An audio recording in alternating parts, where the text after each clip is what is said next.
Olá a todos e bem-vindos ao Povcast. Desta quinta-feira, 30 de janeiro, a nossa primeira edição do dia. E hoje a gente vai acompanhar de perto a luta do povo Yanomami para proteger as suas terras ancestrais e celebrar suas recentes vitórias contra a mineração ilegal. Temos bastante informação para analisar, então vamos começar. Para entender a dimensão dessa luta, a gente precisa ter em mente a vastidão do território Yanomami. São cerca de 10 milhões de hectares, uma das maiores terras indígenas do mundo, localizado entre os estados do Amazonas e Roraima. É como se todo o território de Portugal coubesse ali dentro quase 3 vezes, e essa imensidão. Além de abrigar uma rica cultura, é um tesouro ambiental. É de partir o coração saber que mais de 5 mil hectares dessa terra foram devastados pela mineração ilegal. Como o relatório de 2023 revelou, mas é animador ver que o governo brasileiro está intensificando as suas ações para combater esse crime. Você pode nos detalhar um pouco sobre essas ações? Claro, o governo adotou uma abordagem multifacetada. Uma das ações mais importantes foi a instalação estratégica de uma base militar dentro do território Yanomami. Essa base serve como centro logístico para operações de combate à mineração, além de fornecer suporte humanitário às comunidades. É uma demonstração de força do Estado na região. E que resultados práticos essa base trouxe? Os números são impressionantes. Entre março e dezembro de 2024, foram realizadas mais de 3 mil operações.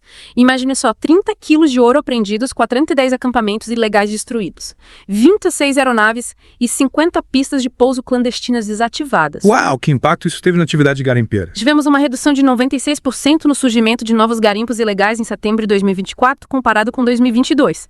É um sinal claro de que as ações estão surtindo efeito. Que notícia fantástica, mas imagino que a luta não termine por aí certo. Infelizmente, não ainda existem casos de desnutrição e o ressurgimento da mineração em áreas mais remotas. A mineração ilegal é como a hidra, você corta uma cabeça e outras surgem. É de se imaginar o desespero que essa situação causa para o povo Yanomami. Aliás, me corrija se eu estiver errada, mas o impacto da mineração ilegal vai muito além da questão ambiental, não é? Com certeza, a saúde do povo Yanomami é diretamente afetada pela contaminação da água e do solo.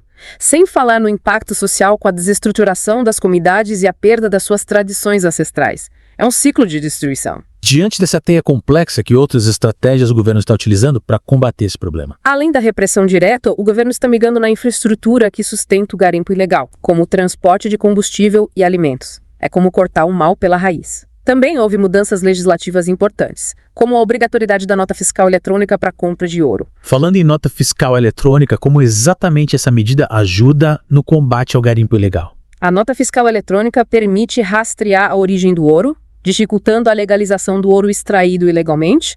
É mais difícil para os criminosos lavarem o ouro proveniente de garimpos ilegais. E essa medida teve algum impacto na produção de ouro? Sim, um impacto considerável. Segundo o Instituto Escolhas, a produção de ouro caiu 84% entre janeiro e julho de 2024. É um sinal de que as medidas estão de fato enfraquecendo a mineração ilegal. Entendo, mas me diga, os garimpeiros ilegais não tentam burlar essas medidas de alguma forma? Claro que sim, é um jogo de gato e rato. Eles se adaptam buscando operar à noite com dentro dos equipamentos e usando rotas alternativas. As autoridades precisam se manter vigilantes e ágeis para combater essas novas táticas. E o que me impressiona é que, em meio a tudo isso, o povo Yanomami não se limita a esperar por ajuda externa. Eles têm se organizado para defender o seu território e a sua cultura. Grupos de proteção territorial como Jaguars, formados por jovens Yanomami, estão na linha de frente dessa batalha. Você poderia nos falar um pouco mais sobre a atuação deles? O Grupo Jaguar é um exemplo inspirador da força e resiliência do povo Yanomami. Esses jovens guerreiros monitoram a terra, identificam atividades ilegais e alertam as autoridades, utilizando inclusive tecnologias como sistemas de alerta via celular offline. Eles são os verdadeiros guardiões da floresta. É admirável essa iniciativa. E que bom saber que eles contam com o apoio da tecnologia para se comunicar e denunciar as atividades ilegais. Me fale qual o papel da educação na luta do povo Yanomami pela proteção da sua cultura e território. A educação é fundamental. Em 2024, o Ministério da Educação investiu na construção de escolas e na formação de professores indígenas dentro do território Yanomami, com o objetivo de criar espaços de aprendizado intercultural. Espaços de aprendizado intercultural, o que seriam? Seriam escolas que ensinam a língua portuguesa, mas sem deixar de lado a língua e os conhecimentos tradicionais do povo Yanomami. É uma forma de fortalecer a sua identidade cultural e garantir que os saberes ancestrais sejam transmitidos para as futuras gerações. Que iniciativa fantástica! Proteger a cultura e o conhecimento do povo Yanomami é essencial para a preservação da sua história e identidade. Mas me diga, essa luta pela terra, ela representa algo a mais para eles, além da questão da sobrevivência? Sem dúvida, a saída dos garimpeiros ilegais da terra, Yanomami vai muito além da recuperação do território. É a restauração da dignidade, da liberdade e da autodeterminação. É a chance de reconstruir suas vidas, recuperar suas tradições e viver em harmonia com a natureza. É realmente comovente ver o povo Yanomami retomando o controle de suas terras e do seu destino. Mas pensando na questão prática, como essa retomada impacta o dia a dia deles. Com a terra livre, eles podem revitalizar suas práticas agrícolas tradicionais, garantindo a sua segurança alimentar. A água volta a ser potável, as doenças diminuem e a cultura floresce, é um renascimento. Que bela imagem, a vida voltando a pulsar no coração da floresta. E essa revitalização tem um impacto que vai além do território Yanomami, não é? Exatamente. A proteção da terra Yanomami é fundamental para a preservação da biodiversidade da Amazônia, um dos maiores tesouros naturais do planeta, e contribui para a luta contra mudanças climáticas. É verdade, a Amazônia é o pulmão do mundo e sua preservação é crucial para o futuro do planeta. Proteger o território Yanomami é proteger a todos nós. É por isso que a luta do povo Yanomami é tão importante. Eles estão na linha de frente da defesa da Amazônia. E a sua vitória é uma vitória para todos nós. E que essa vitória inspire outras lutas e nos motive a continuar defendendo a natureza, a cultura e os direitos humanos. Mas é importante ter em mente que essa é uma maratona, não uma corrida de curta distância. Com certeza, é preciso manter a vigilância e o apoio ao povo Yanomami. A mineração ilegal pode tentar retornar e novos desafios podem surgir. É verdade, a luta pela proteção da terra Yanomami e a garantia de seus direitos exigem atenção e ação contínuas. Mas me diga o que mais chama atenção nessa história. O que me impressiona é a resiliência do povo Yanomami. Eles enfrentaram anos de exploração, doenças, perda de cultura, mas nunca desistiram de lutar. É realmente inspirador, é uma lição de força e perseverança para todos nós. É realmente impressionante essa capacidade de resistência do povo Yanomami. Eles nos mostram que a esperança e a luta por um futuro melhor nunca devem ser abandonadas. E essa luta, como você bem mencionou, é uma maratona. É verdade. Existe persistência e atenção constante. Exato. A ameaça da mineração ilegal ainda ronda o território Yanomami como um fantasma. Mesmo com os avanços que vimos, a vigilância não pode ser relaxada. E nesse sentido, o papel das autoridades é crucial. Sem dúvida. As autoridades têm a responsabilidade de garantir a segurança do território Yanomami e coibir qualquer tentativa de retorno da mineração ilegal. A implementação de medidas de monitoramento, fiscalização e controle mais rigorosas é fundamental. E além da ação das autoridades, o que mais podemos fazer como cidadãos para contribuir com essa luta? A conscientização é nossa principal arma. Informar-se sobre a realidade do povo Yanomami. Conhecer os seus desafios, entender a importância da preservação da floresta amazônica é o primeiro passo. Concordo plenamente. Conhecimento, geração e que tipo de ações concretas a gente pode tomar. Podemos apoiar as organizações que atuam na linha de frente dessa batalha, como o Instituto Socioambiental ISA, a Rotokara Associação Yanomami, a Comissão Pro Yanomami CCPY. Essas organizações realizam um trabalho importantíssimo de proteção do território, defesa dos direitos do povo Yanomami e promoção do desenvolvimento sustentável na região. É verdade, essas organizações são verdadeiras guerreiras da defesa da floresta e dos povos indígenas. E como podemos apoiá-las de forma prática? Podemos fazer doações, participar de campanhas de arrecadação de fundos, divulgar o trabalho delas nas redes sociais, pressionar o governo para que destine mais recursos para a proteção da Amazônia. Cada pequena ação faz a diferença. E por falar em governo, qual o papel dele nessa luta? O governo tem um papel fundamental na proteção dos povos indígenas e dos seus territórios. Pocochés tem veras da Constituição Federal. Cabe ao governo garantir a segurança, dar a saúde, a educação e desenvolvimento sustentável dessas comunidades. E nós, como cidadãos, podemos e devemos cobrar que o governo cumpra com suas obrigações. Afinal, a luta pela proteção da terra Yanomami é uma responsabilidade de todos nós. Exatamente. E essa responsabilidade também envolve combater o racismo e a discriminação que os povos indígenas sofrem no nosso país. É inaceitável que em pleno século XXI a gente ainda tenha que lidar com o preconceito e a intolerância.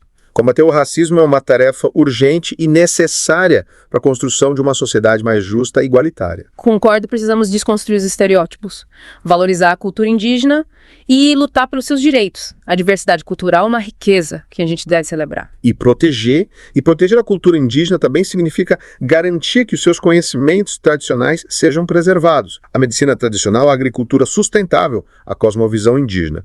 Tudo isso é um legado precioso que precisa ser transmitido para as futuras gerações. Com certeza os povos indígenas têm muito a nos ensinar. Sobre como viver em harmonia com a natureza, sobre respeito, sobre solidariedade. Os seus conhecimentos tradicionais são um patrimônio da humanidade que precisa ser valorizado e protegido. E a educação tem um papel fundamental nesse processo de valorização e proteção, não é mesmo? Sem dúvida, a educação indígena deve ser intercultural, bilingue, que valoriza a língua e a cultura do povo, ao mesmo tempo em que os prepara para os desafios do mundo contemporâneo. É importante que os jovens indígenas tenham acesso à educação de qualidade, sem que isso signifique negar as suas raízes e a sua identidade. É preciso encontrar um equilíbrio entre a tradição e a modernidade. Exatamente. E esse equilíbrio também é fundamental na busca por um modelo de desenvolvimento sustentável para a Amazônia. Um modelo que concilia o progresso econômico com a preservação ambiental e o respeito à cultura dos povos indígenas. Um modelo que garanta a prosperidade da floresta e dos seus habitantes, sem comprometer o futuro do planeta planeta e você acredita que esse modelo é possível? Acredito que sim, mas para que ele se torne realidade, a gente precisa de um esforço conjunto de toda a sociedade. Governos, empresas, organizações da sociedade civil, comunidades indígenas, todos precisam trabalhar juntos em busca desse objetivo comum. É uma tarefa desafiadora, mas não impossível. A história do povo Yanomami nos mostra que a união faz a força e que a luta por um futuro melhor vale a pena. Exatamente. A história do povo Yanomami é uma fonte de inspiração para todos nós. Eles nos ensinam sobre a importância da resistência, da perseverança, da esperança. Mesmo diante de tantas adversidades, eles nunca desistiram de lutar pelos seus direitos e por um território. E essa luta nos inspira a continuar buscando um mundo onde a justiça social, a preservação ambiental e o respeito à diversidade cultural sejam valores inegociáveis. Mas me diga o que mais te chama atenção na história do povo Yanomami. A sabedoria ancestral deles me fascina. O povo Yanomami possui um conhecimento profundo da natureza, acumulado ao longo de gerações. Eles sabem como viver em harmonia com a floresta, extraindo dela o sustento sem destruí-la. É uma lição que o mundo moderno precisa aprender urgentemente. É verdade em tempos de crise ambiental. O conhecimento tradicional dos povos indígenas se torna ainda mais valioso. E é fundamental que esse conhecimento seja respeitado e protegido. E exatamente a proteção dos conhecimentos tradicionais dos povos indígenas é uma questão de justiça social e de preservação da diversidade cultural. É preciso garantir que esses saberes ancestrais sejam transmitidos para as futuras gerações. E nesse sentido, a educação intercultural tem um papel crucial, não é mesmo? Com certeza, as escolas indígenas devem ser espaços de diálogo entre diferentes culturas, onde o conhecimento tradicional e o conhecimento científico se complementem. É preciso formar jovens indígenas que sejam orgulhosos de suas raízes e, ao mesmo tempo, preparados para os desafios do mundo contemporâneo. Exatamente. E para que essa formação seja completa, é preciso ir além da sala de aula. É preciso garantir que os jovens indígenas tenham acesso à saúde, à cultura, ao lazer, a oportunidade de desenvolvimento pessoal e profissional. É preciso criar um ambiente que permita que os jovens indígenas floresçam sua plenitude como indivíduos e como membros de suas comunidades. E falando em comunidade, me conte um pouco mais sobre como a comunidade Yanomami se organiza socialmente. A sociedade Yanomami é rica em tradições e costumes. Eles vivem em aldeias, geralmente próximas a rios, e se organizam em torno de um líder, o xamã, que é responsável por mediar os conflitos, realizar rituais e cuidar da saúde da comunidade. E qual o papel da mulher na sociedade Yanomami? As mulheres Yanomami desempenham um papel fundamental na vida social e econômica da comunidade. Elas são responsáveis pela agricultura, pelo cuidado das crianças, pela produção de artesanato. Elas também participam ativamente das decisões da aldeia e da luta pela defesa do território. É inspirador ver o protagonismo das mulheres Yanomami na luta por seus direitos e pela preservação da sua cultura. E que mensagem você deixa para os nossos ouvintes que se sentem tocados por essa história de luta e resistência? Eu diria que a história do povo Yanomami nos ensina que a esperança nunca morre. Mesmo diante de tantos desafios, eles nunca desistiram de lutar pelos seus direitos e por um futuro melhor. É preciso ter coragem, perseverança e acreditar na força da união. É uma mensagem poderosa. A história do povo Yanomami nos convida a refletir sobre o nosso papel na construção de um mundo mais justo, sustentável e respeitoso para todos. E que essa história inspire cada um de nós a agir, a fazer a nossa parte na defesa da natureza, da cultura e dos direitos humanos. Lembrando que o POVcast está no ar 2 vezes por dia, de segunda a sexta, às 9 da manhã e às 6 da tarde, e aos sábados ao meio-dia. Fique ligado e até a próxima.